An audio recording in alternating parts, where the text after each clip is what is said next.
បងប្អូនអរគ្នាមកលេងក្រុងកំពង់ចាមខេត្តកំពង់ចាមយើងហ្នឹងបងប្អូនអរគ្នាអាចមកចូលរួមកម្មវិធីសង្ក្រាន្តនៅថ្ងៃទី15ខែមេសាឆ្នាំ2025នេះមានលៀហានៅក្នុងកម្មវិធីញ៉ាំលៀហានៅម៉ោង12ថ្ងៃត្រង់នៅវេទិកាអុំទូកបាទទីមុខវេទិកាអុំទូករហូតដល់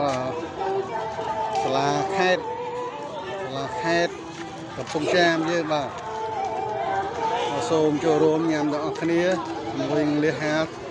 ថ្មីក្នុងឆ្នាំថ្មីរីករាយឆ្នាំថ្មីសប្បាយរីករាយទាំងអស់គ្នាមានលៀហាបាទលៀហាបងប្អូនអរគ្នាខ្លះសូមបងប្អូនអរគ្នាញ៉ាំបាយអីមកមានលៀហាអីញ៉ាំបាយកកបាយអីហ្នឹងញ៉ាំជាមួយលៀហាហ្នឹងត្រូវមកឆ្ងាញ់ហ្មងលៀហាអ្នកលក់លៀហាបាទកម្មវិធីក៏សប្បាយរីករាយនៅក្នុងក្រុងកំពង់ចាមខេត្តកំពង់ចាមហ្នឹងយើងនេះម្ដុំវេទិកាអុំទូកនៅកន្លែងក្បាលវេទិកាសត្វនេះតំណាងឲ្យឆ្នាំពោះសាញ់យ៉ាអូន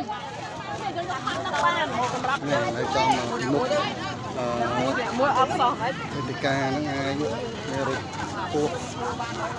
ឆ្នាំតំណាងឆ្នាំហ្នឹងឯងបាទ